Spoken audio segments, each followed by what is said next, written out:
ത്തിലുള്ള ആൾക്കാർക്ക് ഇഷ്ടഭക്ഷണം കഴിക്കാനുള്ള സ്വാതന്ത്ര്യമില്ല, മറ്റുള്ളവർ അടിച്ചേൽപ്പിച്ച് കഴിപ്പിക്കുന്നു. കേരളത്തിലുള്ള ആൾക്കാർക്ക് കേരള സ്റ്റോറിയിൽ പറഞ്ഞു. ഈ പ്രാവശ്യത്തെ കേരള സ്റ്റോറി കണ്ടു.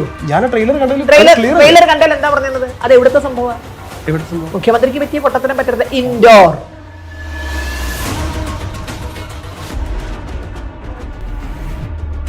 അതിന് മറ്റൊരു കാരണമുണ്ട്. അതേപോലെ തന്നെ അത് സയൻസ് ഇല്ല. അതിപ്പോ മറ്റു പല രാജ്യങ്ങളിലും ആവാം. ഇന്ത്യൻ നിയമം മൂലം നിരോധിച്ചു. ആരും എമ്പുരാൻ നിരോധിച്ചില്ലല്ലോ. അഭിപ്രായം പറഞ്ഞതേ ഉള്ളൂ. സെൻസർ ബോർഡ് കാലാകാലങ്ങളിൽ, അതായത് കലയിൽ രാഷ്ട്രീയം കലർത്തുന്നത് മാറണ്ടേ? കലയിലൂടെ അല്ലേ? നിങ്ങൾ എന്നെ കമ്മ്യൂണിസ്റ്റ് ആക്കി. കലയിലൂടെ അല്ലേ രാഷ്ട്രീയം വന്നത്? കേരളത്തിൽ ആ ഒരു അഡ്ജസ്റ്റ്മെന്റ് ഉണ്ടോ എന്ന് കഴിഞ്ഞ രണ്ട് പാർലമെന്റ് തെരഞ്ഞെടുപ്പും 2 അസംബ്ലി തെരഞ്ഞെടുപ്പും വിലയിരുത്തുമ്പോൾ ഒരു തോന്നലുണ്ട്. അതിനൊരു കാരണം വേണ്ടേ? ജനങ്ങളെ വിഡ്ഢിയാക്കുക എന്നുള്ളത്, അധികാരം തങ്ങളുടെ കൈപ്പിടിയിൽ നിൽക്കുക. അത് ഈ പ്രാവശ്യം കൂടി അങ്ങനെ ഒരു വിധി വന്നാൽ ഉറപ്പിക്കാം ബംഗാളിന്റെ വഴിയെയാണ് കേരളം പോകുന്നത്. അസംബ്ലി ഇടതുപക്ഷത്തിനും പാർലമെന്റ് UDF-നും എന്നുള്ളത് ഏറെക്കുറെ അംഗീകരിച്ചാണ് പോകുന്നത് എന്ന് ഈ ഒരു വട്ടത്തെ തെരഞ്ഞെടുപ്പ് ഫലം കൂടെ കണ്ടാൽ നമുക്ക് ഉറപ്പിക്കും. ഇപ്പോൾ വയനാട് ദുരന്തം ഒരു പഞ്ചായത്തിനെ അല്ലെങ്കിൽ 1-2 പഞ്ചായത്തുകളെയാണ് ബാധിച്ചത്. തമിഴ്നാട്ടിൽ ചുഴലിക്കാറ്റടിക്കുമ്പോൾ, ആന്ധ്രയിൽ ചുഴലിക്കാറ്റടിക്കുമ്പോൾ, ഒറീസയിൽ ചുഴലിക്കാറ്റടിക്കുമ്പോൾ ഇവിടുത്തെ ഇടതുപക്ഷം പോയിട്ടാണോ അവരെയൊക്കെ സഹായിച്ചത്? ഗുജറാത്തിൽ ഭൂമി കുലുക്കം ഉണ്ടായപ്പോൾ പിണറായി വിജയനാണോ ഗുജറാത്തിനെ പുനരുജ്ജീവിപ്പിച്ച് ഇന്നത്തെ നിലയിലേക്ക് കൊണ്ടുവന്നത്? രക്ഷിതാക്കളുമായി ഈ വിവരം പറഞ്ഞു. നിങ്ങളുടെ കുട്ടി കല്യാണം കഴിക്കാൻ വേണ്ടി പോലീസ് സ്റ്റേഷനിൽ എത്തിയിട്ടുണ്ട്. ഇവർ പറഞ്ഞതൊക്കെ സത്യമാണെന്ന് ഇവരെങ്ങനെ അറിഞ്ഞത്? പ്രസവിക്കാൻ ഓടി വന്നതോ കക്കൂസി പോകാൻ ഓടി വന്നതോ അല്ല, കല്യാണം കഴിക്കാനാണ് ഓടി വരുന്നത്. അതിന്റെ വേറെ അബൌട്ട്സ് അന്വേഷിക്കണ്ടേ? ആ കുട്ടിയുടെ original date of birth certificate മുന്തി വന്നിട്ടുണ്ട്. കുട്ടി കഴിഞ്ഞ വർഷം 16 വയസ്സിന്റെ പിറന്നാൾ ആഘോഷിച്ച ആളാ. 1 വർഷം കൊണ്ട് 2 വയസ്സാവില്ലല്ലോ. കല്യാണത്തിന് മാല എടുത്തു കൊടുക്കലാണോ പാർട്ടി മന്ത്രി അപ്പൂപ്പന്മാരുടെ പണി? ഞങ്ങളൊക്കെ സത്യം തുറന്നു പറയാൻ തുടങ്ങി. ഇവിടെയുള്ള പല നേതാക്കളും മുഖത്ത് തുണിയെടുത്തു. ഇഞ്ചി മൈ മീൽ പാർട്ട്ണർ.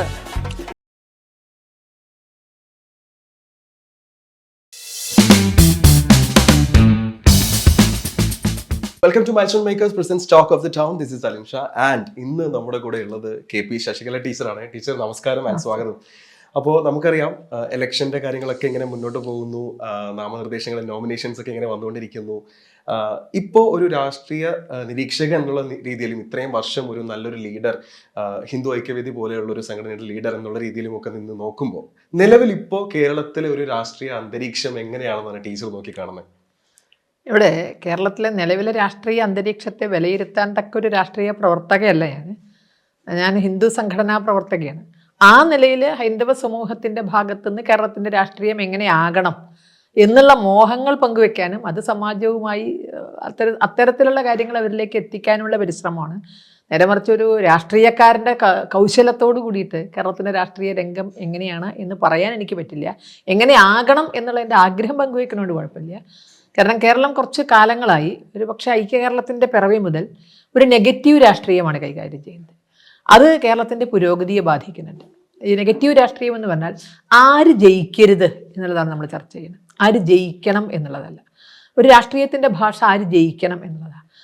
കേരളത്തിൻ്റെ രാഷ്ട്രീയത്തിൽ ഇപ്പോൾ ഇന്ന് മുഖ്യധാര ഇവിടെ കേരളത്തിൽ ഇപ്പോൾ നിയമസഭയിൽ പ്രാതിനിധ്യമുള്ള മുന്നണികൾ അവർ പറയുന്നത് ഞങ്ങൾ അധികാരത്തിൽ കയറണം എന്നല്ല, ചിലരധികാരത്തിൽ ചിലർ വരരുത്, നിയമസഭയിൽ പ്രാതിനിധ്യം പോലും ഉണ്ടാകരുത്. അത് ജനാധിപത്യത്തെ വെല്ലുവിളിക്കലാണല്ലോ. അതായത് അങ്ങനെ വരികയാണെങ്കിൽ ഞങ്ങൾ ഒന്നിച്ചു ചേർന്ന് തോൽപ്പിക്കും എന്നൊക്കെ പറയുമ്പോൾ കേരള രാഷ്ട്രീയം തോൽപ്പിക്കാൻ വേണ്ടിയുള്ളതാണ്. അവർ തോൽപ്പിക്കുന്നത് ജനങ്ങളെയാണ്, ജനാധിപത്യത്തെയാണ്. അതുകൊണ്ട് അതിനൊരു മാറ്റം വരണം. ജനങ്ങളുടെ ആഗ്രഹം എന്തോ അതവർ നിറവേറ്റട്ടെ. അതിലാരാണോ ജയിക്കണത് അവർ വന്നോട്ടെ. കാരണം ജനങ്ങളാണ് തീരുമാനിക്കേണ്ടത്. നേരെ മറിച്ച് ചിലരെ വരുത്തരുത് എന്ന് പറയുന്ന നെഗറ്റീവ് രാഷ്ട്രീയം കേരളത്തിന് ദോഷമേ ചെയ്യുള്ളൂ. ഈ തെരഞ്ഞെടുപ്പ് അത് മാറുന്നതായിരിക്കും എന്ന് ഞാൻ പ്രതീക്ഷിക്കുന്നു. എന്തൊരു മാറ്റമാണ് ഇപ്പൊ ഈ വരുന്ന നമ്മുടെ ഒരു വരാൻ പോകുന്ന തെരഞ്ഞെടുപ്പിൽ ഏതൊരു മാറ്റമാണ് ടീച്ചർ പ്രതീക്ഷിക്കുന്നത്? ഞാൻ അതാണ് ഈ പറഞ്ഞത്. ജനങ്ങൾക്ക് വോട്ട് ചെയ്യാനുള്ള സ്വാതന്ത്ര്യം കൊടുക്കുകയും തോൽപ്പിക്കാനുള്ള പരിശ്രമത്തിനപ്പുറം ജയിക്കാൻ എല്ലാവർക്കും അവകാശമുണ്ട്. ജനങ്ങൾക്ക് താല്പര്യമുള്ളവർ ജയിച്ചു വരണം. ആ നിലയിൽ ഈ രാഷ്ട്രീയം ഇപ്രാവശ്യം ഈ തെരഞ്ഞെടുപ്പിൽ വിധി ഉണ്ടാകുമെന്ന് തന്നെയാണ് പ്രതീക്ഷിക്കുന്നത്. ഇന്നത്തെ ഈ ഒരു നമ്മുടെ ഒരു സാമൂഹിക അവസ്ഥയിൽ കേരളത്തിൽ ഏതൊരു തരത്തിലുള്ള മാറ്റം വന്നാൽ ഈ പറഞ്ഞ കാര്യത്തിനൊക്കെ ഒരു ചേഞ്ച് വരുമെന്നാണ് ടീച്ചർ പ്രതീക്ഷിക്കുന്നത്? ഇവിടെ കേരളത്തിന്റെ രാഷ്ട്രീയത്തിന്റെ ഒരു പ്രത്യേകത എന്ന് പറഞ്ഞാൽ A ടീമും B ടീമുമാണ് ഇവിടെ. കേരളത്തിന്റെ അതിർത്തികൾ വിട്ടാൽ വാളയാർ ചുരം കടന്നാൽ 2 കൂട്ടരും ഒന്നാ.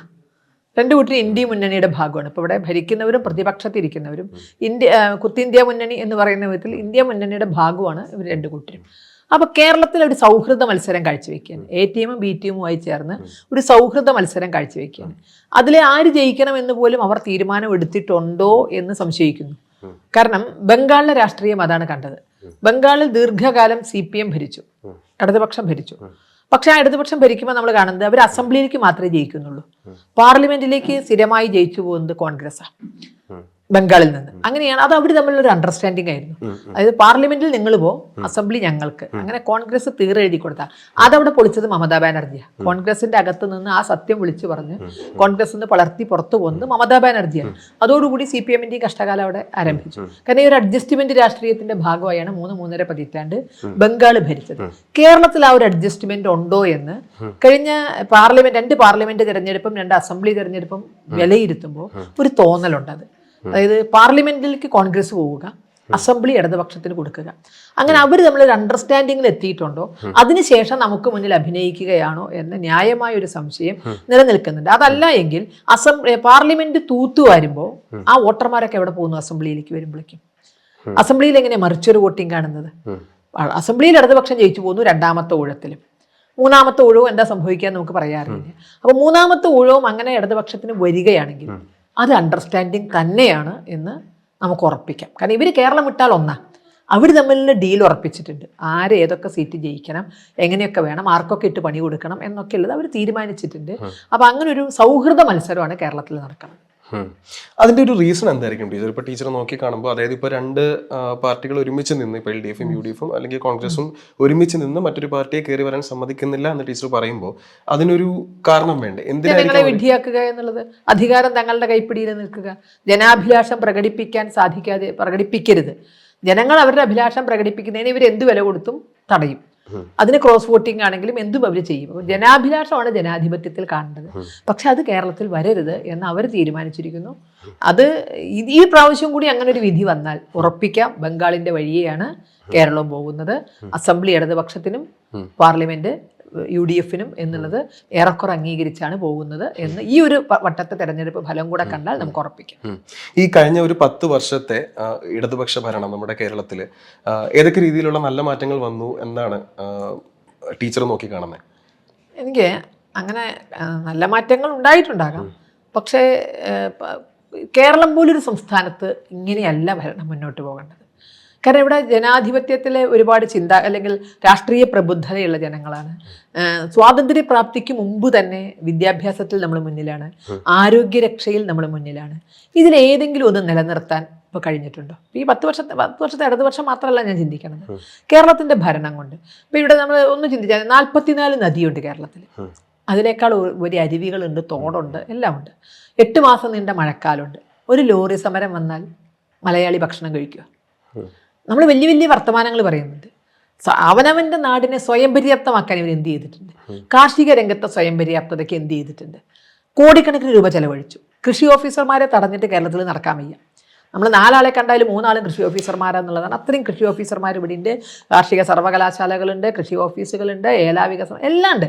ഒന്നിനും ഒരു കമ്മിയില്ല. ഇല്ലാത്തത് കൃഷി മാത്രമാണ്. ഭൂപരിഷ്കരണം നടത്തിയ മണ്ണാണിത്. ആ മണ്ണിൽ എത്ര സ്ഥലത്ത് ഇപ്പം കൃഷി നടക്കുന്നുണ്ട്, എത്ര സ്ഥലങ്ങൾ തൂർത്തുപോയി. അപ്പോൾ അടിസ്ഥാന വിഷയങ്ങളൊന്നും ചർച്ച ചെയ്യുന്നില്ല. മൃഗസംരക്ഷണത്തിന് വകുപ്പുണ്ട്, കോടികൾ ചെലവഴിക്കുന്നുണ്ട് അല്ലേ? കേരളത്തിൽ കോടിക്കണക്കിന് ലിറ്റർ പാൽ ഒരു ദിവസം വേണം. അതിന് മാത്രം പശുക്കൾ എവിടെ നിന്നാണ് ഈ പാല് വരുന്നത്? മറ്റേ നാഴിയൂരി പാല് കൊണ്ട് നാടാകെ കല്യാണം എന്ന് പറഞ്ഞ് നടക്കും. ഇവിടെ പാല് വേണം, തൈര് വേണം, നെയ്യ് വേണം, പാലുൽപ്പന്നങ്ങളെല്ലാം കേരളത്തിൽ വേണം. ഒന്നിനൊരു ക്ഷാമമില്ല. പക്ഷെ എവിടെയാണ് ഈ പാൽ ഉൽപ്പാദിപ്പിക്കപ്പെടുന്നത്? കേരളത്തിൽ എവിടെയാണിത്? അതിനുള്ള എന്ത് സംവിധാനമാണ് ഇവർ ചെയ്തിരിക്കുന്നത്? ജനകീയ ആസൂത്രണ പ്രകാരം ഇതൊക്കെ അടിത്തട്ട് വരെ എത്തിച്ചിട്ടുണ്ട്, കൃഷി, മൃഗപരിപാലനം തുടങ്ങി. പക്ഷേ നമ്മൾ 5 വർഷം മുമ്പത്തെ ഒരു ഗവൺമെൻറ്റിനെ വിലയിരുത്തുമ്പോൾ 5 വർഷം കഴിഞ്ഞ് ഇവർ ഇറങ്ങി പോകുമ്പോൾ ഒരു നാഴി നെല്ലെങ്കിലും അധികം ഉൽപ്പാദിപ്പിക്കാൻ കഴിഞ്ഞിട്ടുണ്ടോ കേരളത്തിൽ മൊത്തം? 1 ലിറ്റർ പാലെങ്കിലും അധികം ഉൽപ്പാദിപ്പിക്കാൻ കഴിഞ്ഞിട്ടുണ്ടോ?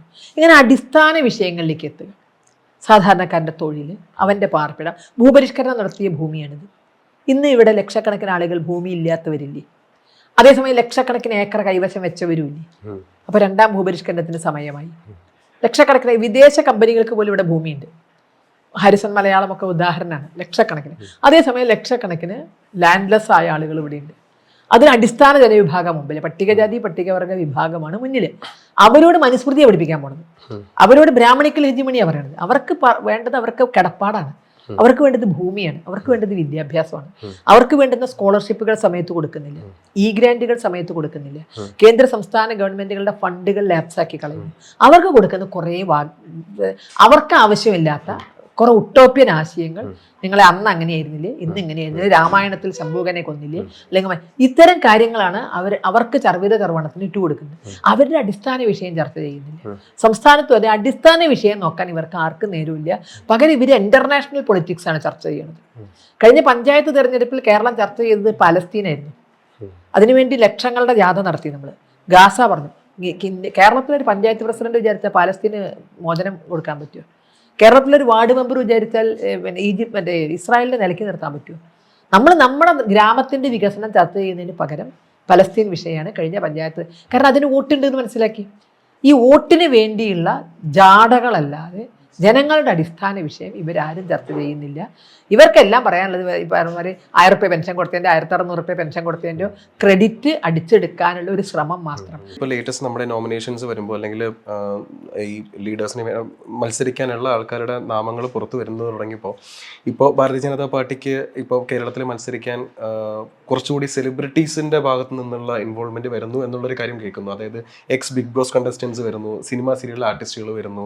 അപ്പോൾ ഇവർക്കൊക്കെ പൊളിറ്റിക്കൽ ബാക്ക്ഗ്രൗണ്ട് എത്രത്തോളം ഉണ്ട്, അല്ലെങ്കിൽ അവരുടെയൊക്കെ പൊളിറ്റിക്സിനെ പറ്റിയുള്ള അറിവ് എത്രത്തോളമാണ് എന്നുള്ളതും ഒരു ചർച്ചാ വിഷയമാകുന്നുണ്ട്. പാലക്കാട് കോൺഗ്രസിന്റെ സ്ഥാനാർത്ഥിയായി രമേശ് പിഷാരടിക്ക് ഉള്ള രാഷ്ട്രീയ പാരമ്പര്യം അഖിൽമാരാർക്കും ഉണ്ടാവും.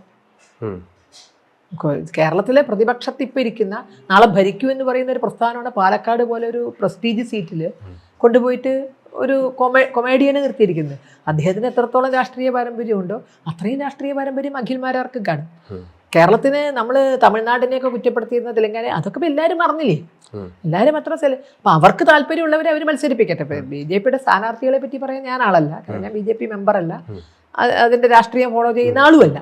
ഹൈന്ദവ സമൂഹത്തിനോടൊപ്പം നിൽക്കാൻ അവരേ ഉള്ളൂ എന്നുള്ളത് കൊണ്ട് അവർക്ക് കുറച്ചുകൂടെ പ്രിഫറൻസ് കൊടുക്കുന്നു എന്നുള്ളത് സത്യമാണ്. കാരണം ശബരിമല പ്രക്ഷോഭം ഞങ്ങൾ നടത്തിയപ്പോൾ ഞങ്ങളുടെ കൂടെ കോൺഗ്രസും ഉണ്ടായിരുന്നില്ല, കമ്മ്യൂണിസ്റ്റുകാരും ഉണ്ടായിരുന്നില്ല. ഞങ്ങളുടെ കൂടെ തല്ലുകൊള്ളാനും ഞങ്ങളോടൊപ്പം കേസിൽ പങ്കാളികളാകാനും ഞങ്ങളോടൊപ്പം അതിനുവേണ്ടി എല്ലാ ദുരിതം സഹിക്കാനും ഉണ്ടായ ഒരു രാഷ്ട്രീയ പ്രസ്ഥാനം എന്ന നിലയിൽ BJP-യുടെ അനുഭവമുണ്ട് എന്നുള്ളത് സത്യമാണ്. BJP രാഷ്ട്രീയം പറയേണ്ടത് ഞാനല്ല, അത് BJP-ക്കാർ തന്നെ പറയുന്നതായിരിക്കും യുക്തി. കാരണം ഞാൻ ഈ ചില നമുക്ക് പറ്റുന്ന നയങ്ങൾ ആരാണോ എടുക്കുന്നത് അവരോടൊപ്പം നിൽക്കുക എന്നുള്ള രാഷ്ട്രീയമേ എനിക്കുള്ളൂ. അപ്പോൾ അതുകൊണ്ട് കേരളത്തിൽ ഈ പറഞ്ഞതെല്ലാം ഇതുവരെ പറഞ്ഞതെല്ലാം പൊള്ളയാണ്. നമ്മൾ തമിഴ്നാട്ടിലും തെലങ്കാനയിലും ഒക്കെ വീരാരാധനയുണ്ട്, സിനിമാക്കാരുടെ ആരാധനയുണ്ട്. ഇവിടെ ഇപ്പം എല്ലാവരും സിനിമാക്കാരൊക്കെ കൂടെ പോകുന്നു. പിന്നെ അതൊന്നും ആരും ഭിന്നമൊന്നുമല്ല. അവർക്കും മത്സരിക്കാൻ അവകാശമുണ്ട്. ടീച്ചർമാർ മത്സരിക്കുന്നത് പോലെ തന്നെ, ഡോക്ടർമാർ മത്സരിക്കുന്നത് പോലെ തന്നെ സിനിമാക്കാർക്ക് മത്സരിക്കാം. ഒരുപാട് പൊളിറ്റിക്കൽ നോളജ് ഉള്ള ഒരു വ്യക്തിയല്ല ഞാൻ.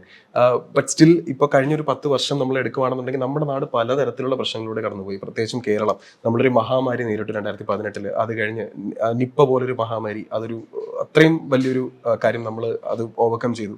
അത് കഴിഞ്ഞിട്ട് കൊറോണ വന്നു, അത് ഓവർകം ചെയ്തു. അത് കഴിഞ്ഞ് വയനാട്ടിൽ ഇതുപോലൊരു ഇഷ്യൂ വന്നു, അത് ഓവർകം ചെയ്തു. ഇതെല്ലാം നമ്മൾ ആക്ച്വലി എന്താ പറയുക, ഒരു ജാതി മതഭേദമന്യേ പ്രായഭേദമന്യേ നമ്മളെല്ലാവരും ഒരുമിച്ച് നിന്ന് അതിലും ഇപ്പോൾ ഈ ഒരു 10 വർഷത്തെ ഭരണത്തിൽ ഇരിക്കുന്ന ഇടതുപക്ഷ സർക്കാരും അവരുടെ ഒരു കോൺട്രിബ്യൂഷൻ വളരെ വലുത് തന്നെയാണ്. അപ്പോൾ ഇത്രയും ഒക്കെയുള്ള കാര്യങ്ങളൊക്കെ നമ്മൾ ഒരുമിച്ച് നേരിട്ട് മുന്നോട്ട് വന്നുകൊണ്ടിരിക്കുമ്പോഴും പുറത്ത് കേരളത്തെ പറ്റി ചർച്ച ചെയ്യുന്നത് വളരെ മോശമായിട്ടാണോ എന്ന് എനിക്കൊരു വിഷമം. ഇത് കേരളം മാത്രമല്ല ഇത് നേരിടുന്നത്. ഗുജറാത്ത് നേരിട്ട ഭൂകമ്പം നമ്മളിത് ഒക്കെ കൂടി ചേർത്ത് ഇപ്പം ഈ പറഞ്ഞ മഹാമാരിയും പ്രളയവും ഒക്കെ കൂടെ ചേർത്താൽ ഗുജറാത്ത് ഭൂകമ്പത്തിന്റെ അടുത്ത് വരില്ല. ലത്തൂര് ഭൂകമ്പം അതൊന്നും ഇതിന്റെ അടുത്തേക്ക് വരില്ല.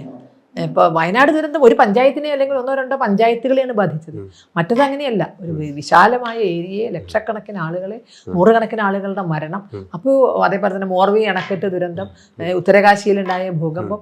അപ്പോൾ ഏത് ഇപ്പോൾ നമ്മുടെ ഈസ്റ്റേൺ സ്റ്റേറ്റുകൾ എന്നും ചുഴലിക്കാറ്റിന്റെ ഭീഷണിയിലാണ്. ഒറീസയാകാം, ആന്ധ്രയാകാം, തമിഴ്നാടാകാം, അവരൊക്കെ ഇതിനെ നേരിട്ട് വരുന്നുണ്ട്. ഇവിടെ തള്ളാണ് നടക്കുന്നത് ഞങ്ങളായതുകൊണ്ട്. അല്ലെങ്കിൽ എന്താ, ഏത് ഗവൺമെന്റാണ് ഇതിനെ മറികടക്കാത്തത്?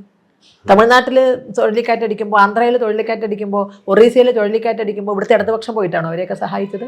ഗുജറാത്തിൽ ഭൂമി കുലുക്കം ഉണ്ടായപ്പോൾ പിണറായി വിജയനാണോ ഗുജറാത്തിനെ പുനരുജ്ജീവിപ്പിച്ച് ഇന്നത്തെ നിലയിലേക്ക് കൊണ്ടുവന്നത്? ഗുജറാത്ത് എല്ലാം തിരിച്ചു പിടിച്ചില്ലേ? ലത്തൂര് തിരിച്ചു വിടുന്നില്ലേ? അപ്പം ഇത് സ്വാഭാവികമാണ്. അതിൻ്റെ പേരിലൊക്കെ ക്രെഡിറ്റ് അടിച്ചെടുക്കാൻ നോക്കുമ്പോൾ ഇവർ പ്രാർത്ഥിച്ചു വരുത്തുമോ മഹാമാരികളും പ്രളയവും എന്നുള്ള കാരണം. എന്നാലല്ലേ നമുക്ക് നമ്മുടെ ആകെ ഭരണത്തിൻ്റെ നേട്ടം എന്താ? ഞങ്ങൾ പ്രളയത്തെ നേരിട്ടു, ഞങ്ങൾ വയനാട് ദുരന്തത്തെ നേരിട്ടു, ഞങ്ങൾ കൊറോണയെ നേരിട്ടു. കൊറോണ ലോകം മുഴുവൻ നേരിട്ടതാ. കേരളത്തിൽ മരണം മറച്ചു വയ്ക്കുക ചെയ്തത്. കേരളത്തിൽ ഇത്രയും ആരോഗ്യ രക്ഷാ സംവിധാനങ്ങൾ മികച്ച നാടായിട്ട് പോലും ഇവിടെ മരണങ്ങൾ ഒളിപ്പിച്ചു വെച്ചിട്ട് തള്ളു നടത്തിയവര് അതിന് പോലും ലാഭം ഉണ്ടാക്കാൻ നോക്കി. മറ്റേ ഇതിൻ്റെ മറ്റേ ആ സമയത്തുള്ള വാങ്ങിക്കുന്ന അവരെ മറ്റേ ഇതടക്കമുള്ള സാധനങ്ങൾക്ക് വരെ വില കൂട്ടി 500 രൂപയ്ക്ക് കിട്ടുന്ന 1500 രൂപയ്ക്ക് കൊടുത്ത് അപ്പം അതിൽ നിന്ന് വരെ ലാഭം ഉണ്ടാക്കി. എന്നിട്ട് ഈ തെരഞ്ഞെടുപ്പിൽ പോലും ജനങ്ങളുടെ ദുരിതം ഏറ്റ് പറയുന്നുണ്ടെങ്കിൽ അതൊരു രാഷ്ട്രീയ പാർട്ടിക്കും ഭൂഷണമല്ല. ഞങ്ങളാണ് കൊറോണയെ നേരിട്ടത്, ഞങ്ങളാണ് പ്രളയത്തെ നേരിട്ടത്, ഞങ്ങളാണ് വയനാടിനെ നേരിട്ടത് എന്ന് പറയുമ്പോൾ ഇനി ഞങ്ങൾക്ക് 3-ാം ഊഴം കിട്ടുകയാണെങ്കിൽ ദൈവമേ ഞങ്ങൾക്ക് പ്രളയം തരണേ, ഞങ്ങൾക്ക് കൊറോണ തരണേ, ഞങ്ങൾക്ക് വയനാട് തരണേ. കാരണം അല്ലാണ്ട് എന്ത് ഭരണനേട്ടാ പറയാനുള്ളത്? അപ്പോൾ ഒരിക്കലും ഒരു ഗവൺമെന്റും ഒരു അത്യാപത്തിൽ കൂടെ നിന്നതിൻ്റെ മഹിമകൾ പറയരുത്. അവരെ വികസനത്തിനാണ് നമ്മൾ ഏൽപ്പിച്ചിരിക്കുന്നത്. അത്യാപത്തിൽ കൂടെ നിൽക്കേണ്ടത് ആവശ്യമാണ്. ജാതി മതം മറന്നിട്ട് തന്നെ ലോകത്തെല്ലാവരും നിൽക്കുക. അതായത് ലോകത്താരും അത്തരം സന്ദർഭങ്ങളിൽ ജാതി മതം നോക്കിയല്ല നിൽക്കുന്നത്. ഇവിടെ ഇതൊക്കെയാണ് വലിപ്പം പറയുന്നത്. അതാണ് കേരളത്തിന്റെ ഏറ്റവും പറഞ്ഞാൽ ഏറ്റവും മറ്റുള്ളവർ പുച്ഛിക്കണ ഒരു അവസ്ഥ. അതാണ് ഇവിടെ ചെറിയ വിഷയത്തിന് പോലും നമ്മൾ ജാതി മതത്തിന് അതീതമായി നമ്മൾ ഒന്നിച്ചു നിൽക്കുന്നത്. ബാക്കിയുള്ളവരൊക്കെ ജാതി മതം പറഞ്ഞത് എല്ലൂടെ അങ്ങനത്തെ വിഷയം ഉണ്ടാകുമ്പോൾ അല്ല നമ്മളിപ്പോ ഉത്തരേന്ത്യൻ സ്റ്റേറ്റുകളോട് അവിടെ ഒരു അപകടം ഉണ്ടായാൽ അവർ ജാതി മതം നോക്കി മാറി നിന്നിട്ടാ നിൽക്കണേ. അത് ഇവിടെ നിന്നിട്ട് അങ്ങോട്ട് അവിടെ ചെന്ന് നോക്കൂ. നിങ്ങൾ അവിടെ ഒരു തീർത്ഥാടന കേന്ദ്രത്തിലോ ഒരു ടൂറിസ്റ്റ് കേന്ദ്രത്തിലോ ചെല്ലൂ. ഇവിടെ എന്താ പറഞ്ഞത്? അവിടെ ജയ് ശ്രീറാം എന്ന് വിളിക്കാൻ ഞാൻ തല്ലിക്കൊല്ലുകയാണ് അല്ലെ? അവിടെ ജയ് ശ്രീറാം വിളിച്ചിട്ടാണോ പർദ്ദയിട്ടിട്ടുള്ള മുസ്ലിം സ്ത്രീകളെ അവിടെ ഓരോ വിനോദസഞ്ചാര കേന്ദ്രങ്ങളിൽ അവർ ചിരിച്ചുല്ലസിച്ചാണ് നടക്കുന്നത്. അവരുടെ കൂടെ അവിടെ നാട്ടുകാർ അവരാരെങ്കിലും തമ്മിൽ എന്തെങ്കിലും തമ്മിലുള്ള സ്പർദ്ധയുണ്ടോ?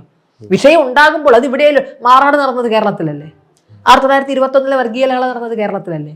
കേരളം ഒരു അഗ്നിപർവ്വതത്തിന്റെ മുകളിലായിരിക്കണം. അതിന്റെ മുകളിൽ ശാന്തിയാണ്. അകത്തളങ്ങളിലെല്ലാം നടക്കുന്നുണ്ട് ഇവിടെ. എന്നിട്ട് നമ്മൾ ഉത്തരേന്ത്യയെ നോക്കി കുറ്റം പറയുകയാണ്. അവിടെ നടക്കുന്ന 1-2 സംഭവങ്ങൾ എടുത്തിട്ട് ഇവിടെ ഇട്ട് പർവ്വതമായി ചിത്രീകരിക്കുമ്പോൾ അതിന്റെ ഒക്കെ ഒരു കൈ ഇവിടെ ഉണ്ട്. ഇന്ത്യയിലെ മുഴുവൻ വേണ്ടുന്ന ഭീകരവാദവും ഇന്ത്യയിലേക്ക് മുഴുവൻ വേണ്ടുന്ന മതം മാറ്റവും കയറ്റി വിടാൻ പറ്റുന്ന ഒരു നഴ്സറിയോ ബ്രീഡിംഗ് സെന്ററോ ആയിട്ട് കേരളം മാറിയിട്ടുണ്ട്.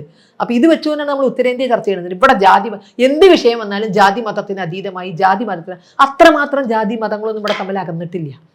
ഇത് നമ്മൾ മാത്രം എന്തോ മഹാന്മാരാണ് ജാതിയും മതവും പറഞ്ഞിട്ട്. ഇവിടെയല്ലേ ഗുരുവായൂരപ്പനെ വിളിച്ചാൽ നരകത്തിൽ പോകുമെന്ന് പറഞ്ഞത്? ഇവിടെയല്ലേ അമ്പലത്തിന് വഴിപാട് കൊടുത്താൽ മറ്റേ വേശ്യാലയത്തിന് കൊടുക്കണ പോലെയാണെന്ന് പറഞ്ഞത്? ഇവിടെ ജാതി മതം ഒന്നാണ്. ഏതർത്ഥത്തിൽ ഇവിടെ ജാതി മതം ഒന്നാന്ന് പറയുന്നത്? അപ്പോൾ ഒരു പക്ഷേ അഭിനയിക്കുകയാണ് ഇവിടെ. മറ്റുള്ളവർക്ക് അഭിനയമില്ല. അവരുള്ളിൽ തോന്നുന്ന വെറുപ്പ് എന്താണെന്ന് അത് തുറന്നു പറയും. ഒരു വിഷയം നിങ്ങൾ ആ ചെയ്യുന്നത് ശരിയല്ല കേട്ടോ എന്ന് പറയും. ഇവിടെ അത് പറയാതെ ഉള്ളിൽ വെച്ചുകൊണ്ട് ഈ വിഷമൊക്കെ ഉള്ളിൽ വെച്ചുകൊണ്ട് പ്രവർത്തിക്കുന്നു എന്നുള്ളതാണ് കേരളത്തിന്റെ പ്രത്യേകത. അപ്പൊ ഈ തള്ള് നിർത്താനായിരിക്കണം. ഉത്തരേന്ത്യയിൽ അങ്ങനെയൊന്നുമില്ല. ഞങ്ങളെന്തോ ഇന്ത്യയിൽ ഇപ്പൊ ഇന്ത്യയുടെ സിറിയയായിട്ട് മാറിയില്ലേ കേരളം? കേരളത്തിൽ നിന്നായിരുന്നു ആടിനെ മേക്കാൻ സിറിയയിലേക്ക് കൊണ്ടുവരുന്നത്. ഇപ്പൊ ഉത്തരേന്ത്യയിൽ നിന്ന് എങ്ങോട്ടാ പെൺകുട്ടികളെ കെട്ടിച്ചുകൊണ്ട് വരുന്നത്? അവർക്കുള്ള സേഫ് സോണാണ് കേരളം. ഇഞ്ചി മൈ മീൽ പാർട്ട്ണർ. ഒരുപക്ഷെ ഇവിടെ കേരളത്തിൽ അവർക്കൊരു സേഫ് ആ പേര് നല്ലതാണോ ചിന്തിക്കൂ. ഇപ്പൊ ഇവിടെ ഒരു കുട്ടി ഉച്ചയ്ക്ക് ഓടി വന്നു. ഞാൻ നേരത്തെ പ്രഭാഷണത്തിൽ പറഞ്ഞു ഉച്ചയ്ക്ക് ഓടി വന്ന് വൈകുന്നേരം കല്യാണം കഴിച്ചു കൊടുക്കുകയാണ് നമ്മളൊക്കെ രക്ഷിതാക്കളാ അല്ലെ? ആ രക്ഷിതാക്കളുമായിട്ടൊന്ന് കമ്മ്യൂണിക്കേറ്റ് ചെയ്യേണ്ടി ഇവര് കേരളം. അവർ നടത്തി കൊടുത്തില്ലെങ്കിൽ 18 വയസ്സായവർക്ക് സ്വാതന്ത്ര്യമുണ്ട് അല്ലെങ്കിൽ പ്രായപൂർത്തി. അത് ശരി, അത് ഞാൻ അംഗീകരിക്കുന്നു. രക്ഷിതാക്കളുമായി ഇവര് ഈ വിവരം പറഞ്ഞോ? നിങ്ങളുടെ കുട്ടി കല്യാണം കഴിക്കാൻ വേണ്ടി പോലീസ് സ്റ്റേഷനിൽ എത്തിയിട്ടുണ്ട്. ഇവർ പറഞ്ഞതൊക്കെ സത്യമാണെന്ന് ഇവരെങ്ങനെ അറിഞ്ഞത്? ഒരു അന്വേഷണം നടത്തണ്ടേ? ഇത് ഇത്ര തിടുക്കപ്പെട്ട് നടത്തേണ്ട ഒരു കാര്യമല്ലല്ലോ. അത് പ്രസവിക്കാൻ ഓടി വന്നതോ കക്കൂസി പോകാൻ ഓടി വന്നതോ അല്ല. അങ്ങനെ നമ്മൾ ഷെൽട്ടർ കൊടുക്കാം. കല്യാണം കഴിക്കാനാണ് ഓടി വരുന്നത്. അതിന്റെ വേറെ അബൌട്ട്സ് അന്വേഷിക്കണ്ടേ? ആ രേഖകൾ കൃത്രിമമാണോ എന്ന് അന്വേഷിക്കണ്ടേ? അപ്പൊ ആ കുട്ടി ഒറിജിനൽ ഡേറ്റ് ഓഫ് മറ്റേ ബർത്ത് സർട്ടിഫിക്കറ്റ് പൊന്തി വന്നിട്ടുണ്ട്. കുട്ടി കഴിഞ്ഞ വർഷം 16 വയസ്സിന്റെ പിറന്നാൾ ആഘോഷിച്ച ആളാ. ഒരു വർഷം കൊണ്ട് 2 വയസ്സാവില്ലല്ലോ. കുട്ടി ഒറിജിനൽ ബർത്ത് സർട്ടിഫിക്കറ്റ് പൊങ്ങി വന്നിട്ടുണ്ട്. മധ്യപ്രദേശ് പോലീസ് കേസ് വരെ. എത്ര നാണക്കേടുണ്ട് ഇത്. ഇത് വ്യക്തികൾ ചെയ്തതാണെങ്കിൽ നമുക്ക് നാണക്കേടില്ല. സ്റ്റേറ്റാണ് നീ കല്യാണം നടത്തി കൊടുത്തത്. മന്ത്രിമാരിൽ നിന്ന് പാർട്ടി നേതാക്കളിൽ നിന്ന് അങ്ങനെ ഇവിടെ എത്രയോ പെൺകുട്ടികൾ ആൺകുട്ടികളും കല്യാണം കഴിക്കുന്നുണ്ട്. പാർട്ടി നേതാക്കളുടെയും മന്ത്രിമാരുടെയും സാന്നിധ്യം വരുന്നുണ്ട്. കല്യാണത്തിന് മാല എടുത്തു കൊടുക്കലാണോ പാർട്ടി മന്ത്രി അപ്പൂപ്പന്മാരുടെ പണി? അപ്പൊ അതുകൊണ്ട് എന്താണ് ഒരു സന്ദേശം അവർ കൊടുക്കണത് കേരളത്തിന്? നിങ്ങൾ ഇങ്ങോട്ട് ഓടിപ്പോരും. ഇതാണ് കേരള സ്റ്റോറി. ഞങ്ങൾ ഇതേമാതിരി ഇവിടെ അത് വൺ സൈഡാണ് കേട്ടോ. വരുന്ന പെൺകുട്ടികൾ ഹിന്ദുക്കളാകരുത് അല്ലെ ഹിന്ദുക്കളാകണം എന്നേ ഉള്ളൂ. എങ്കിൽ നമ്മളിവിടെ കല്യാണം ഗംഭീരമായിട്ട് നമുക്ക് നിയമം പ്രശ്നമല്ല. ഒരു വ്യത്യസ്ത മതവിഭാഗക്കാർ തമ്മിൽ വിവാഹം കഴിക്കുന്നെങ്കിൽ സ്പെഷ്യൽ മാരേജ് ആക്ട് എന്ന് പറഞ്ഞൊരു സാധനം ഇവിടെ ഉണ്ട്. 30 ദിവസം മുമ്പ് നോട്ടീസ് കൊടുക്കണം രജിസ്റ്റർ ഓഫീസിലേക്ക്. എന്നിട്ട് കംപ്ലൈന്റ് ഇല്ല എന്ന് വന്നാൽ അതിൽ ഏതെങ്കിലും ഒരു കക്ഷി അവിടെ താമസിക്കണം. 30 ദിവസം താമസിക്കണം. കംപ്ലൈന്റ് ഇല്ല എന്ന് പറഞ്ഞാൽ 30 ദിവസങ്ങൾക്ക് ശേഷം കല്യാണം നടത്താനും സർട്ടിഫിക്കറ്റ് കൊടുക്കാനും പാടുള്ളൂ. ഉച്ചയ്ക്ക് ഓടി വന്ന് 5 മണിക്ക് കല്യാണം നടത്തി 6 മണിക്ക് മാരേജ് സർട്ടിഫിക്കറ്റും കൊടുത്തു. എന്നത് നമ്മൾ മനസ്സിലാക്കുന്നത് നിയമം പോലും പ്രശ്നമല്ല എന്നുള്ളതാണ്. ഇത്തരം നമുക്ക് ചില വാർത്തകൾ വേണം. അതിദരിദ്രരില്ലാത്ത കേരളം എന്ന് പ്രഖ്യാപിച്ചതുപോലെ നമുക്ക് ലവ് ജിഹാദ് ഇല്ലാത്ത കേരളം എന്ന് നമുക്കൊരു നോട്ടീസ് എഴുതി പറ്റിക്കാൻ, തെരഞ്ഞെടുപ്പ് വാചകമാക്കാൻ അതിനു വേണ്ടിയുള്ള ജാടകളാണ് ഇവിടെ കാണിക്കുന്നത്. അപ്പോൾ കൂടുതൽ മറ്റ് സംസ്ഥാനക്കാർക്ക് മലയാളിയെ പറ്റി, അവന്റെ പ്രവർത്തനത്തെ പറ്റി ചിത്രം കിട്ടുകയാണ്. കേരളത്തെ പറ്റി എന്താ ചർച്ച ചെയ്യണ പുറത്തെന്ന് പറഞ്ഞു. ഇതൊരു കാരണമല്ലേ കേരളത്തെ പറ്റി ചർച്ച ചെയ്യാൻ? ഇത്തരത്തിലൊരു വിവാഹം ഓടി നടന്നാൽ മറ്റേതൊരു സ്റ്റേറ്റ് നടത്തി കൊടുക്കില്ല. രണ്ടാമതൊരു വട്ടം ചിന്തിക്കും, എന്നിട്ടേ നടത്തുള്ളൂ. ഒട്ടും ചിന്തിക്കാതെ ഓടി വന്നവരെ പിടിച്ച് കെട്ടിച്ച് പറഞ്ഞയക്കുമ്പോൾ ഇതര സംസ്ഥാനങ്ങൾ ചർച്ച ചെയ്യും. മലയാളിയെ സംശയത്തോടെ വീക്ഷിക്കും. ഞങ്ങളുടെ കുട്ടികളെ തട്ടിക്കൊണ്ടുപോകാനാണോ വരുന്നത്? തല്ല് കിട്ടിയാലും ഒന്നും പറഞ്ഞിട്ട് കാര്യമില്ല. കാരണം അങ്ങനെ ഒരു ചിത്രമാണ് നമ്മൾ ഉണ്ടാക്കുന്നത്. സ്വാഭാവികമായിട്ടൊരു ചോദ്യം വരുന്നത്, എന്റെ മനസ്സിൽ വരുന്നൊരു ചോദ്യം ഞാൻ ഡയറക്റ്റ് ആയിട്ട് ചോദിക്കുകയാണ്. കേരളം അത്രയും ഭീകരമായിട്ടൊരു അവസ്ഥയിലൂടെയാണ് പോയിക്കൊണ്ടിരിക്കുന്നത്. അല്ല, കേരളം ഭീകരമാണെന്ന് പറഞ്ഞില്ലല്ലോ. കേരളത്തിന്റെ ഭരണാധികാരികൾ പുറത്തേക്ക് കൊടുക്കുന്ന ചിത്രം എന്താണ്? അല്ല, ഇപ്പോ ഞാൻ ആക്ച്വലി ഒരു മൾട്ടിനാഷണൽ കമ്പനിയിൽ ജോലി ചെയ്യുന്ന ഒരാളും കൂടിയായിരുന്നു. എനിക്ക് നോർത്ത് ഇന്ത്യനിലുള്ള ഫ്രണ്ട്സ് ഉണ്ട്, ഒക്കെ ഉണ്ട്. അവർക്ക് ആക്ച്വലി കേരളത്തിനെ പറ്റി അവരുടെ മീഡിയാസ് റിപ്പോർട്ട് ചെയ്യുന്ന ന്യൂസ് എന്ന് പറയുന്നത് വളരെ വൈകൃതമായിട്ടുള്ള ഒരു ന്യൂസ് ആണ്. ആര് ക്രിയേറ്റ് ചെയ്യുന്നു? നമ്മളല്ലേ ക്രിയേറ്റ് ചെയ്യുന്നു, ഭരണാധികാരികൾ. അല്ലല്ല. ഈ മോണോലിസയുടെ വിവാഹം, മോണോലിസ ഓൾ ഇന്ത്യ ഫെയിം ആയതാണ്. ആ മറ്റേ നിഷ്കളങ്കമായ ഒരു കുട്ടി മാല വിൽക്കുന്നു എന്നുള്ളതുകൊണ്ട് ഓൾ ഇന്ത്യ ഫെയിം വന്ന കുട്ടിയാണ് അല്ലെ. ഈ കുട്ടിയുടെ കല്യാണം നാഷണൽ മീഡിയ ചർച്ച ചെയ്യില്ലേ? ഈ ഓടി വന്ന് പെട്ടെന്ന് കല്യാണം കഴിച്ചു കൊടുത്തു, പ്രായപൂർത്തിയായോ എന്ന് പോലും നോക്കാതെ പെട്ടെന്ന് ഭരണകൂടം കല്യാണം കഴിച്ചു കൊടുത്തു.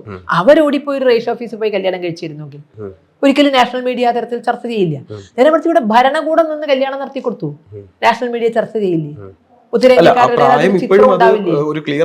അല്ല, ഈ പ്രായം ഞാൻ പറഞ്ഞ 18 വയസ്സായി ഇത് കൂട്ടും. 18 വയസ്സായ ഒരു പെൺകുട്ടിയുടെ വിവാഹം ഇത്ര എടിപിടിന്ന് നടത്തണം? ആ രക്ഷിതാക്കളെ ഒന്ന് അറിയിക്കണ്ടേ? രക്ഷിതാക്കളെ നടത്തി കൊടുക്ക. അല്ല, അറിയിച്ചിട്ടില്ല. അവര് സോഷ്യൽ മീഡിയ എന്നാണ് അറിഞ്ഞത്. ഫർഹാന്റെ കുടുംബം പറഞ്ഞു ഞങ്ങൾ അറിഞ്ഞിട്ടേ ഇല്ല എന്ന് പറഞ്ഞു.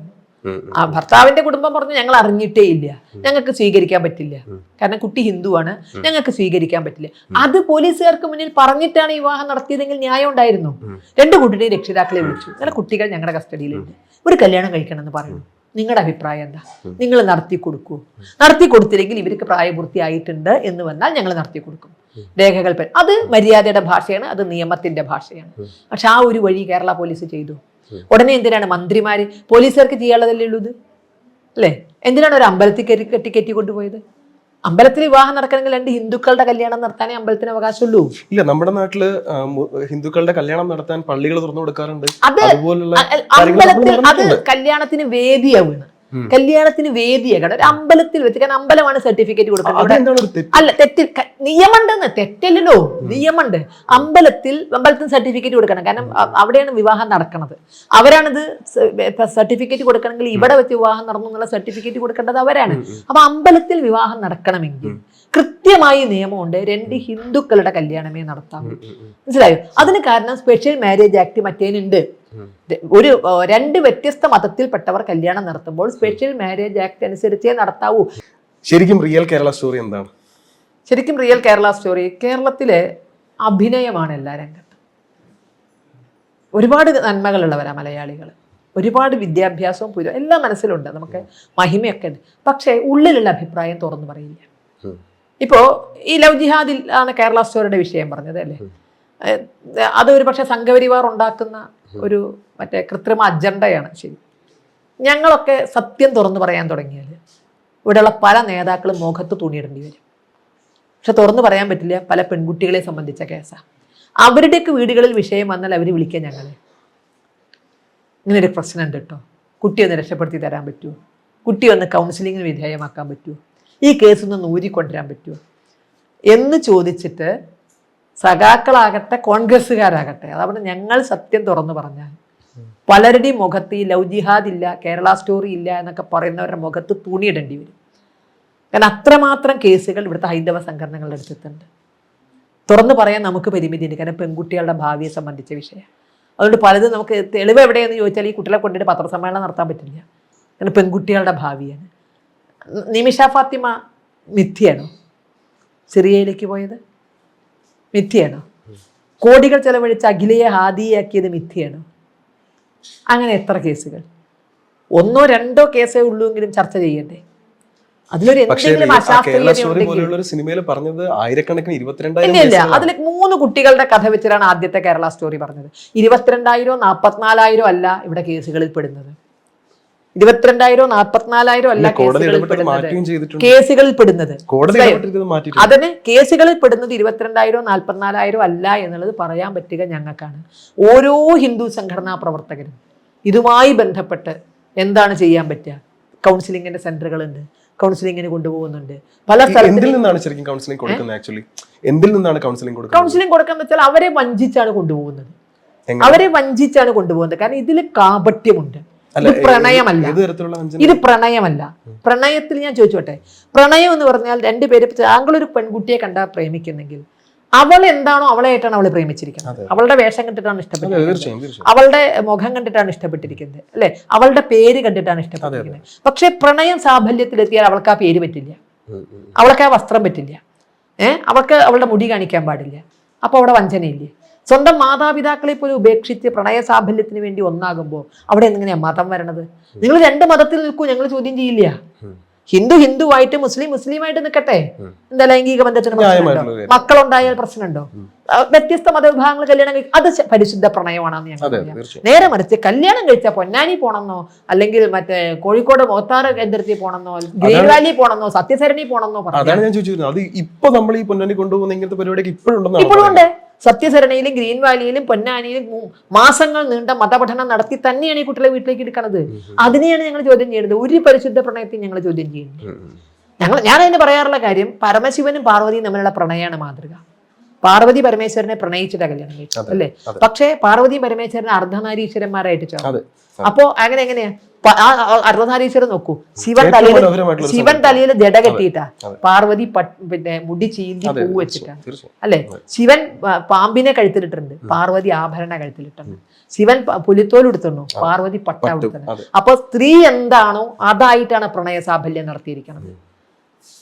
ONV പറഞ്ഞ പോലെ രാധയോ സീതയോ രാധയോ ഗൗരിയോ ലക്ഷ്മിയോ പേരെന്തു തന്നെ വിളിച്ചാലും നീ എന്നും നീയാണ്. പക്ഷെ ഇവിടെ ലവ് ജിഹാദിൽ സംഭവിക്കുന്നത് നീ എന്നും നീയല്ല. അവൾക്ക് അവളുടെ പേര് നഷ്ടപ്പെടുന്നു, അവൾക്ക് അവളുടെ വസ്ത്രം നഷ്ടപ്പെടുന്നു, അവൾക്ക് അവളുടെ ആചാരങ്ങൾ നഷ്ടപ്പെടുന്നു. അതിനെ പ്രണയമായി വ്യാഖ്യാനിക്കാൻ പറ്റില്ല. പ്രണയത്തിൽ ഇതിനൊന്നും സ്ഥാനമില്ല. പ്രണയത്തിന് കണ്ണും മൂക്കൂല്ല, പിന്നെ എങ്ങനെയാ മതം ഉണ്ടാവണത്? പ്രണയത്തിന് കണ്ണില്ല എന്നാണല്ലോ നമ്മൾ പറഞ്ഞത്. കണ്ണുമില്ല, മൂക്കൂല്ല. ഏത് കാർക്കോടകന്റെ രൂപമാണെങ്കിലും സുന്ദരനായി തോന്നും കാമുകിക്ക്. അതേമാതിരി തന്നെ തിരിച്ചങ്ങട്ട്. അപ്പോൾ അങ്ങനെ നിൽക്കുമ്പോൾ അവിടെ എങ്ങനെ മതം മാനദണ്ഡമാകുന്നു? ഞങ്ങൾ പ്രണയത്തെ എതിർക്കണില്ല. പ്രണയിച്ച് വ്യത്യസ്ത മതവിഭാഗക്കാർ സ്പെഷ്യൽ മാരേജ് ആക്ട് അനുസരിച്ച് കല്യാണം കഴിച്ച് ജീവിച്ച് കാണിക്കണം 2 മതത്തെ. അതാണ് കേരള സ്റ്റോറി. അതായിരിക്കണം കേരള സ്റ്റോറി. പക്ഷെ പുറത്ത് പോകുന്ന കേരള സ്റ്റോറി അതല്ലല്ലോ. പുറത്തു പോകുന്ന അങ്ങനെ അല്ലാത്തതുകൊണ്ടാണ്, എന്റെ പോയിന്റ് എന്ന് പറയുന്നത് അങ്ങനെ അല്ലാത്തതുകൊണ്ടാണ്. അങ്ങനെ ജീവിക്കുന്നവർ ഈ നടക്കുന്ന കല്യാണത്തിൽ 10% ഉള്ളൂ. അതായത് കേരളത്തിലുള്ള ആൾക്കാർക്ക് ഇഷ്ടഭക്ഷണം കഴിക്കാനുള്ള സ്വാതന്ത്ര്യമില്ല, മറ്റുള്ളവർ അടിച്ചേൽപ്പിച്ച് കഴിപ്പിക്കുന്നു. കേരളത്തിലുള്ള ആൾക്കാർക്ക് ഇല്ല. അത് ഏത് കേരള സ്റ്റോറിയിൽ പറഞ്ഞു? ഈ പ്രാവശ്യത്തെ കേരള സ്റ്റോറി കണ്ടു ഞാൻ? ട്രെയിലർ കണ്ടാൽ എന്താ പറഞ്ഞത്? അത് എവിടുത്തെ സംഭവം? മുഖ്യമന്ത്രിക്ക് പറ്റിയ പൊട്ടത്തിനും പറ്റരുത്. ഇൻഡോർ, കൃത്യമായി ഇൻഡോർ കേരളത്തിലെ സിറ്റി അല്ല. ആ ഇൻഡോറിലെ ആ അല്ല കേരള സ്റ്റോറി എന്ന് പറഞ്ഞാൽ ആദ്യത്തെ കേരള സ്റ്റോറിയാണ് ഇത്. Kerala goes beyond. ബാക്കി കണ്ടു? കേരള സ്റ്റോറി ഗോസ് ബിയോണ്ട്, അല്ലെ? കേരളത്തിനും അപ്പുറം 3 പെൺകുട്ടികളുടെ കഥ ഇവിടെയും പറയുന്നു. അന്ന് പറഞ്ഞ 3 പെൺകുട്ടികൾ കേരളത്തിൽ നിന്ന് മാത്രം. ഇപ്പൊ പറഞ്ഞ ഞാൻ പറയൂ, അല്ല കേരളത്തിൽ നിന്ന് വളർന്നു, കേരളത്തിൽ നിന്ന് വളർന്നു. ഈ അനുഭവം ഇൻഡോറില് ആ എര തന്നെ പത്രസമ്മേളനം നടത്തി. അത് കേസായതാണ്. ആ കുട്ടി ഭർത്താവ് തന്നെ നിർബന്ധിച്ച് ഗോമാംസം തീറ്റിച്ചു എന്നത് അവിടെ കേസായതാണ്. ആ കുട്ടി ലവ് ജിഹാദിന്റെ ഇരയായിട്ട് ഇഷ്ടമില്ലാത്ത വിധത്തിൽ ഭക്ഷണം കഴിക്കേണ്ടി വന്നു. കേരളത്തിൽ അങ്ങനത്തെ പ്രശ്നം വരാത്ത എന്താ വെച്ചാൽ കേരളത്തിൽ ഏത് ഹിന്ദു കുട്ടിയും ബീഫ് കഴിച്ചിട്ടാ വളർന്നത്. അതുകൊണ്ട് അവർക്ക് മതം മാറുമ്പോൾ പ്രശ്നമില്ല. ഇന്നലെകളിൽ ഉണ്ടായിരുന്നു 921 സമൂഹ മതമാറ്റം നടന്നിരുന്നത് വായിൽ ഗോമാംസം വെച്ചു കൊടുത്തുകൊണ്ടാണ്. അല്ലാതെ ഇത്രയും പേരെ ഒന്നിച്ച് മതാചാരം നടത്താൻ പറ്റില്ലല്ലോ. അതുകൊണ്ട് വായിൽ ഗോമാംസം വെച്ചാൽ അവൻ ഹിന്ദു അല്ല, പിന്നെ അവൻ അമ്പലത്തിൽ പോകാൻ പറ്റില്ല. കാരണം പിന്നെ അവൻ വെടക്കാക്കി പിന്നെ അവൻ ഇത് സ്വീകരിച്ചേ പറ്റുള്ളൂ. അത് ഇവിടെ കേരളം ഇപ്പൊ ബുദ്ധിമുട്ടില്ലാത്ത എന്താ, ഇവിടെ ഇപ്പൊ മലയാളിക്ക് ബുദ്ധിമുട്ടില്ല. മനുഷ്യനെ തിന്നാൻ കൊടുത്താലും കഴിക്കേണ്ട വിധത്തിലാണ് നമ്മുടെ ഭക്ഷണശീലം മാറിയിരിക്കുന്നത്. മനുഷ്യന്റെ ഇറച്ചിക്ക് നന്ന് എന്ന് പറഞ്ഞാൽ എന്നാ ശരിക്കും കഴിച്ചു നോക്കാം എന്ന് പറയാവുന്ന ഇദിയമിന്റെ ഭക്ഷണശീലത്തിലേക്ക് മലയാളി മാറിയിട്ടുണ്ട്. അതെ. അതല്ല ഉത്തരേന്ത്യന്റെ ഭക്ഷണശീലം. അവർക്ക് ഗോമാംസം 1857 ഒന്നാം സ്വാതന്ത്ര്യ സമരം നടക്കുമ്പോൾ സ്വന്തം യജമാന് നേരെ തോക്ക് വലിച്ചത് ഈ ഗോമാംസത്തിന്റെ വിഷയത്തിലാണ് പട്ടാളക്കാരൻ വലിച്ചത്. അന്ന് സംഘമുണ്ടോ? അന്ന് RSS ഉണ്ടോ? അപ്പൊ അവർക്കത് ഹൃദയ വികാരമാണ്. എന്താണ് അംഗീകരിക്കാൻ പറ്റാത്തത്? അത് അംഗീകരിക്കുന്നു. അത് അംഗീകരിക്കാൻ പറ്റാത്തതാണ്. കഴിക്കുന്നവർ അല്ല, കാരണം അത് ഒരു നാടിന്റെ കൾച്ചറാണത്. അവര് പശുവിനെ കൊല്ലരുത്, അവരുടെ ഭൂമിയുടെ പരിശുദ്ധ ക്യൂബയിൽ പശുവിനെ കൊല്ലരുത് എന്ന് നിയമമുണ്ട്. അത് അവരുടെ സാമ്പത്തിക വശം നോക്കിക്കൊണ്ടാണ് അല്ലെ. ഇവിടുത്തെ പിന്നെ എന്ത് മതേതരത്വം എന്നായി പറയണത്? ഇവിടെ ഒരു കുടുംബശ്രീയുടെ സത്യപ്രതിജ്ഞ ഒഴിവാക്കി മുസ്ലിം ജനവിഭാഗം എതിർത്തു എന്ന് പറഞ്ഞതുകൊണ്ട്. വേണ്ടവർ ചൊല്ലിക്കോട്ടെ എന്നല്ലല്ലോ പറഞ്ഞത്, വേണ്ടാത്തവർ മാറി നിൽക്കട്ടെ എന്നല്ലല്ലോ പറഞ്ഞത്. സ്കൂളുകളിൽ വന്ദേമാതരം കേരളത്തിൽ നിയമം കൊണ്ടുവന്നത് എന്താ? ഏതെങ്കിലും ഒരു കുട്ടി എതിർത്താൽ സ്കൂളിൽ വന്ദേമാതരം ചൊല്ലണ്ട എന്ന് പറഞ്ഞു. ഇഷ്ടമുള്ളവർ ചൊല്ലിക്കോട്ടെ എന്നല്ല പറഞ്ഞത്. ഇതുപോലെ ഇഷ്ടമുള്ളവർ കഴിക്കട്ടെ എന്ന് പറഞ്ഞാൽ ഇവിടെ ഒരു കൾച്ചറുണ്ട്. അവർ അത്രയും ഹൃദയ വികാരമാണ് ആ ഗോമാതാവ് എങ്കിൽ എന്തുകൊണ്ട് അത് അംഗീകരിച്ചു കൊടുത്തുകൂടാ? അത് മേലെ കയറിയിട്ട് പിന്നെ ഞങ്ങളെ കലാപം ഉണ്ടാക്കുമെന്ന് പറഞ്ഞാൽ അർത്ഥമുണ്ടോ? ഒരു 80% വരുന്നൊരു വിഭാഗം അത്രയും മർമ്മത്ത് തെറ്റുന്ന ഒരു വിഷയമാണത്. അവർക്കൊരു ആരാധനാലയത്തെ സംബന്ധിച്ച് അഭിപ്രായ വ്യത്യാസമില്ല, ഒരു ആരാധനയെ സംബന്ധിച്ച് അഭിപ്രായ വ്യത്യാസമില്ല. ഞങ്ങളുടെ മാത്രം ശരിയെന്ന് അവർ പറയുന്നില്ല. അവർക്ക് പശുവിനെ കൊല്ലരുത്, അത് നിയമം ഉണ്ടാക്കിയിട്ടുണ്ട് അവിടെ. ഇനി അതും വേണ്ട, അവരുടെ വിശ്വാസം പോട്ടെ. ഇന്ത്യയിൽ 23 സംസ്ഥാനങ്ങളിൽ ഗോവധം നിരോധിച്ചിട്ടുണ്ട്, നിയമം മൂലം നിരോധിച്ചിട്ടുണ്ട്. അവിടെ ഞങ്ങൾക്ക് കൊല്ലണമെന്ന് പറഞ്ഞാൽ എന്താ അർത്ഥം? ഇപ്പൊ ഈ ആദിവാസികൾ പട്ടിണി കിടന്ന് മരിക്കുന്നുണ്ട് പലരും ഇല്ലേ. അവർക്ക് മാനിനെ തിന്നാൻ പറ്റുമോ? മുയലിനെ തിന്നാൻ പറ്റും? അവർ പട്ടിണി കിടക്കില്ല. ഒരമ്പും വില്ലെടുത്ത് കാട്ടിൽ പോയാൽ അവർക്ക് ഒരാഴ്ചക്ക് തിന്നാളത് കിട്ടും. നമ്മൾ സമ്മതിക്കുന്നുണ്ട് അവരെ? പന്നിയെ വേട്ടയാടാൻ പറ്റുമോ? മാനിനെ വേട്ടയാടാൻ പറ്റുമോ? മുയലിനെ വേട്ടയാടാൻ പറ്റുമോ? അവർക്ക് ഭക്ഷണശീലല്ലേ? അതിന് മറ്റൊരു കാരണമുണ്ട്. എന്താ കാരണം? അതേപോലെ തന്നെ അല്ലല്ല, അത് സയൻസ് ഇല്ല. അതിപ്പോ മറ്റു പല രാജ്യങ്ങളിലും ആവാം. ഇന്ത്യൻ നിയമം മൂലം നിരോധിച്ചു അല്ലെ. അവർ പിന്നെ സംരക്ഷിത മൃഗങ്ങളാണ്. അല്ല, വൈൽഡ് ആനിമൽസ് എല്ലാ സ്ഥലത്തും ഇല്ല. വൈൽഡ് ആനിമൽസ് ഇപ്പോ മയിലിനെ കേരളം വിട്ടുപോയിട്ട് ചുട്ടു തിന്ന് ബ്ലോഗർമാർ ഇറക്കിയിട്ടുണ്ട്. കാരണം അവിടെ നിയമവിരുദ്ധമല്ല, അതുകൊണ്ട് ബ്ലോഗർമാർ ഇറക്കിയിട്ടുണ്ട്. അപ്പൊ ഇവിടെ അത് നിയമവിരുദ്ധമാക്കിയത് കൊണ്ട് മയിലിനെ കൊന്നുകൂടാ, പന്നിയെ കൊന്നുകൂടാ, പന്നിയെ തിന്നുന്നവരുണ്ട് കൊന്നുകൂടാ അല്ലെ. ഇതേപോലെ നിയമവിരുദ്ധമാക്കിയിട്ടുണ്ട് പശുവിനെ കൊന്നുകൂടാ എന്നുള്ളത്. ഇന്ത്യയിൽ 23 കേരളത്തിൽ ആരും എതിർത്തിട്ടില്ലല്ലോ. കേരളത്തിൽ ആരെങ്കിലും എതിർക്കുന്നുണ്ടോ? 23 സംസ്ഥാനങ്ങളിൽ ഗോവധം BJP അല്ല നിരോധിച്ചത്. ഇതിലാകെ ഛത്തീസ്ഗഡിൽ ഒറ്റ BJP നിരോധിച്ചിട്ടുള്ളൂ. ബാക്കി 22 സംസ്ഥാനത്തും കോൺഗ്രസ് ആണ് നിരോധിച്ചത്. 22 സംസ്ഥാനങ്ങളിൽ കോൺഗ്രസ് ആണ് നിരോധിച്ചത്. കോൺഗ്രസിന്റെ ആദ്യത്തെ ചിഹ്നം കാളയായിരുന്നു, പിന്നത്തെ ചിഹ്നം പശുവും കുട്ടിയായിരുന്നു. ഈ ഗോമാതാവിനോടുള്ള ഭക്തി തന്നെയാണ് അവർ വോട്ടാക്കി മാറ്റിയത്. ഇപ്പൊ തിരിച്ചു പറയുകയാണ്. അപ്പോൾ ഈ ആദിവാസിക്ക് ഇല്ലാത്ത ഭക്ഷണ സ്വാതന്ത്ര്യം ഇവിടെ ചിലർക്ക് കിട്ടണം എന്ന് പറഞ്ഞാൽ അത് കിട്ടില്ല. നിയമം മൂലം നിരോധിച്ച കാര്യം നിയമം മൂലം നിരോധിച്ചത് തന്നെയാണ്. നമുക്ക് എന്ത് തെമ്മാടത്തിലും ചെയ്യാൻ പറ്റില്ല. അതിന്റെ പേരിലൊക്കെ വഴക്കുണ്ടാക്കിയാൽ അനുഭവിക്കുക എന്ന് മാത്രമേ പറയാൻ പറ്റൂ. ചോദ്യം എന്താണെന്ന് വെച്ച് കഴിഞ്ഞാല്, കേരളത്തില് അല്ലാന്നുണ്ടെങ്കിൽ ഒരു നോർത്ത് ഇന്ത്യയിൽ നിന്ന് വരുന്ന കേരളത്തിലോട്ട് വരുന്ന ഒരു പെൺകുട്ടിയെ നിർബന്ധിച്ച് ഇതുപോലുള്ള ഗോമാംസം കൊടുക്കുന്ന ഒരവസ്ഥ കേരളത്തിൽ അതിൽ പറഞ്ഞിട്ടില്ല. കേരളത്തിൽ ഗോമാംസം കൊടുത്തു എന്ന് ആ സിനിമയിൽ പറഞ്ഞിട്ടില്ല. ചത്തത് കീചകരെങ്കിൽ കൊന്നത് ഭീമൻ തന്നെ പറഞ്ഞ ഓടരുത്. അതിൽ എടുത്തു പറഞ്ഞിട്ടുണ്ട് ഇൻഡോർ. മധ്യപ്രദേശിലെ ഇൻഡോറിൽ നടന്ന സംഭവമാണത്. അത് യഥാർത്ഥ കഥയാണ്. അതിന്റെ കേസ് നമ്പർ വരെ അവരിട്ടു. മറ്റേ ഗുജറാത്തിലെ ശൂലം ഗർഭിണി പറഞ്ഞതല്ല, കേസ് നമ്പറാണ്. അല്ല, ആ സിനിമയുടെ കണ്ടന്റിനെ പറ്റി യാതൊരു സംശയമില്ല. ഈ കണ്ടന്റ് ടീച്ചർ പറഞ്ഞ പോലെ അത് കറക്റ്റ് ആണ്. അതിന്റെ പ്രശ്നം എന്ന് പറയുന്നത് കേരള സ്റ്റോറി ഗോയിങ് ബിയോണ്ട് എന്നാണ്. കേരള സ്റ്റോറി ഗോസ് ബിയോണ്ട് തന്നെയാണ്. കാരണം ഇതിൽ ഏറ്റവും കൂടുതൽ ശക്തമായി നടന്നത് കേരളത്തിലാണ്. അവർ കേരള സ്റ്റോറി ആദ്യം 3 പെൺകുട്ടികളുടെ കഥ പറഞ്ഞു. അത് കേരളത്തിൽ നിന്ന് വളരുന്നു. അതിൽ 3 പെൺകുട്ടികളിൽ 1 മലയാളി, ബാക്കി 2 മലയാളി അല്ല. നമുക്ക് എന്തിനാ ഇത്രയും വികാരം കൊള്ളണത്? ഇടുക്കി നമ്മുടെ എത്രയോ സിനിമകൾ ഇവിടെ വരുന്നു. ഇവിടെ സിനിമയൊക്കെ ആവിഷ്കാര സ്വാതന്ത്ര്യം എന്നല്ലേ പറയണത്? പേരിടാനാണെങ്കിലും അല്ലെ, കഥ പറയാനാണെങ്കിലും. നിർമാല്യത്തിൽ വെളിച്ചപ്പാട് വിഗ്രഹത്തിൽ തുപ്പിയത് ആവിഷ്കാര സ്വാതന്ത്ര്യമാണ് നമുക്ക്. ആ ആവിഷ്കാര സ്വാതന്ത്ര്യം കേരള സ്റ്റോറിക്ക് ഇല്ല എന്ന് പറഞ്ഞാൽ എന്താ അർത്ഥമുള്ളത്? അയ്യപ്പന്മാരുടെ തലയിൽ ഭാര്യ കൊട്ടത്തളത്തിലെ വെള്ളെടുത്ത് ഒഴിച്ചതാണ്. ഞാൻ സമ്മതിക്കുന്നു. അതേ ആവിഷ്കാര സ്വാതന്ത്ര്യം എമ്പുരാൻ എന്ന് പറയുന്ന സിനിമയിൽ വന്നപ്പോൾ അതൊരു പ്രശ്നമാണ്. ആരും എമ്പുരാൻ നിരോധിച്ചില്ലല്ലോ. അഭിപ്രായം പറഞ്ഞതേ ഉള്ളൂ. സെൻസർ ബോർഡ് കാലാകാലങ്ങളിൽ ഇവിടെ ആദ്യമായിട്ടുള്ള സെൻസർ ബോർഡ് വരുന്നത്. സെൻസർ ബോർഡ് ഒരു സ്വതന്ത്ര ബോഡിയാണ്. അവർക്ക് ഇഷ്ടമില്ലാത്തത് കട്ട് ചെയ്യും, ഇഷ്ടമുള്ളത് അവർ കൂട്ടിച്ചേർക്കും. അതിനാണ് അവർക്ക് അധികാരം കിട്ടുന്നത്. അത് വേണ്ട, കാരണം അവർക്കൊരു രാഷ്ട്രീയം കാണും. അതെ, ഏത് കാലത്തും. ഇപ്പൊ കേരളത്തില് പിന്നെ MF ഹുസൈന് മറ്റേ ഹിന്ദു ദേവീ ദേവന്മാരെ നഗ്നരാക്കി വരച്ചവർക്ക് കൊണ്ടുവന്നിട്ട് അവാർഡ് കൊടുത്തു. കേരള സർക്കാരാണ് കൊടുത്തത്. അല്ല വന്നില്ല, വരാൻ പറ്റിയില്ല എന്നുള്ളത് വേറെ കാര്യം. അവാർഡ് കൊടുത്തു. മറ്റേതെങ്കിലും മതവിഭാഗത്തിന്റെ ചോദ്യം ചെയ്യുകയാണ് ചെയ്തത് ഇവിടെ. നിങ്ങൾ ആരാ വരയ്ക്കാനെന്നുള്ള നിലയിൽ ചോദ്യം ചെയ്യാം. അപ്പൊ അവർക്കൊരു രാഷ്ട്രീയം ഉണ്ടെങ്കിൽ ഇവർക്കൊരു രാഷ്ട്രീയമുണ്ട്. അതാത് കാലത്ത് കേന്ദ്ര ഗവൺമെന്റിന്റെ നിയന്ത്രണത്തിലാണ് സെൻസർ ബോർഡ് വരുന്നതെങ്കിൽ അതിനനുസരിച്ചുള്ള ആളുകളായിരിക്കും അവിടെ വന്നിരിക്കുക. ഇവിടെ സർവ്വരംഗത്ത് ഇടതുപക്ഷക്കാർക്ക് കയറി കൂടാൻ പറ്റുമെങ്കിൽ അവിടെയും അതിൻ്റെതായ ഒരു രാഷ്ട്രീയം ഉണ്ടാവും. അതിന് കേന്ദ്രഭരണം പിടിച്ചെടുക്കുക എന്നുള്ളത് മാത്രമേ വഴിയുള്ളൂ. കാരണം അത് കാലാകാലങ്ങളിൽ നമ്മൾ അനുഭവിച്ചിട്ടുണ്ട്. ചോദ്യം അപ്പൊ അവിടെ ഒരു ഫേവറിസം വരുന്നില്ല. ഞാൻ ചോദിക്കട്ടെ, ഇതുവരെ കാലാകാലങ്ങളിൽ അത് ഉണ്ടായിട്ടുണ്ട്. അപ്പൊ അത് ശരിയാണോ? അത് ശരിയാണോ എന്ന് വെച്ചാൽ കാലാകാലങ്ങളിൽ ഇത്തരം രംഗങ്ങളിൽ വരുന്നവർ അവരുടെ രാഷ്ട്രീയം ഇവരാരും ഒരു ഗവൺമെന്റ് അല്ല. രാമസിംഹന്റെ പുഴ മുതൽ പുഴ വരെ ഹൈന്ദവ സംഘടനകൾ പണം പിരിച്ച സിനിമയായിരുന്നു. ആ സിനിമ സെൻസർ ബോർഡിൽ നിന്ന് കടന്നു വരാൻ കാലം എത്ര പിടിച്ചു? അപ്പൊ അങ്ങനെ ഏതെങ്കിലും നോക്കിയിട്ടല്ല അത് ചെയ്യുന്നത്. അങ്ങനെ ഏതെങ്കിലും ഇത് നോക്കുകയോ ചെയ്യാതെ അംഗീകാരം കൊടുക്കണ്ടേ അതിന്? ഹൈന്ദവ സംഘടനകൾ ഞങ്ങളൊക്കെ നേരിട്ടാണ് അതിന്റെ പണപ്പിരിവ് നടത്തിയത്. എന്നിട്ട് ആ സിനിമ ശരിക്കും മാറണ്ടേ? അതായത് കലയിൽ രാഷ്ട്രീയം കലർത്തുന്നത് മാറണ്ടേ? കലയിലൂടെ അല്ലേ? നിങ്ങൾ എന്നെ കമ്മ്യൂണിസ്റ്റ് ആക്കി. കലയിലൂടെ അല്ലേ രാഷ്ട്രീയം വന്നത്? ഭഗവാൻ കാലം കലയിലൂടെ രാഷ്ട്രീയം വന്നത്. അപ്പൊ പണ്ടാകാം ഞങ്ങൾക്കാകാം, നിങ്ങൾക്കാകാൻ പാടില്ല. അങ്ങനെയല്ല. ഇപ്പൊ കറന്റ് അല്ല, പണ്ട് നടന്ന കാര്യങ്ങൾ പലതും നമ്മൾ ഞങ്ങളുടെ കാര്യം കഴിഞ്ഞു. നിങ്ങൾ ചെയ്യരുതെന്നാണെങ്കിൽ തൽക്കാലം നടക്കില്ല.